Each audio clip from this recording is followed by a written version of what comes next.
আসসালামু আলাইকুম। বাংলাদেশ এ টিমের অবস্থা খুবই নাজেহাল। আমরা যে সুদূর অস্ট্রেলিয়ায় যে টুর্নামেন্টটা খেলতে গিয়েছি, সেই টুর্নামেন্ট থেকে কিন্তু অলরেডি আমরা ছিটকে পড়েছি। আমাদের কিন্তু সেমিফাইনালে খেলার সম্ভাবনা আজকে হারাতে একবারে নেই বললেই চলে। দেখুন, আজকে আমাদের ক্যাপ্টেন নুরুল হাসান সোহান টসে হেরে ব্যাট করতে নামে এবং আমাদের এই বাংলাদেশ এ টিমটা মোটেও সুবিধা করতে পারেনি এই মেলবোর্ন স্টার্সের অস্ট্রেলিয়ার এই টিমটার কাছে। অন্যান্য দিনের মতো এদিনও ওপেন করতে নামে নাইম শেখ ও জিসান আলম।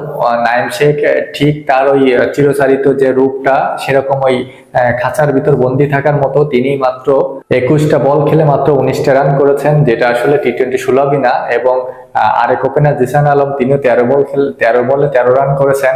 মানে প্রথমে রানের চাকাটা এতটা ধীরে চলেছে, যেটা হারের মূল কারণ হিসেবে দেখা হচ্ছে।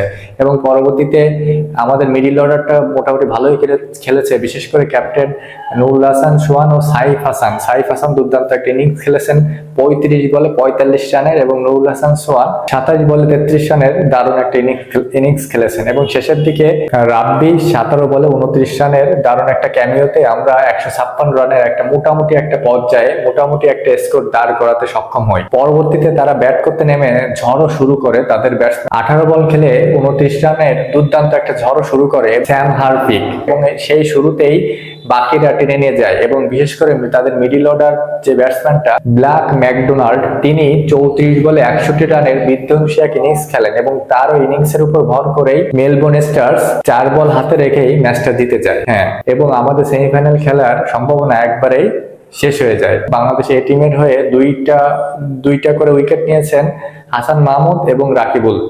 এতে করে আমরা অবশ্য তাদের 7 উইকেট ফেলে দিয়েছিলাম, কিন্তু তাতে কি হবে? হারটা তো আমরা আর বদলাতে পারিনি, আমরা তো জিততে পারিনি। এই ম্যাচটা আমাদের ডু অর ডাই ছিল, এবং আমাদের এই ম্যাচটা জিততেই হতো। তাতে করে আমরা এই ম্যাচটা যখন হেরে গেলাম, তখন আমাদের সেমিফাইনাল খেলার আশাটাও শেষ হয়ে গেল। তাতে করে বলতে হবে যে বাংলাদেশে এই টিমের পারফরমেন্সটা তেমন ভালো না।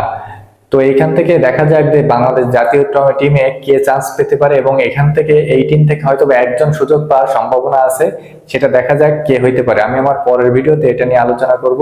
এই যে ম্যাচটা হলো, এই ম্যাচটা নিয়ে আপনার মতামত কি, এবং এই ম্যাচের যে ওপেনার থেকে শুরু করে পরবর্তী ব্যাটসম্যানদের স্লো ব্যাট করাটা, এটা আপনি কিভাবে দেখছেন অবশ্যই জানাবেন। ভালো লাগলে পাশে থাকবেন।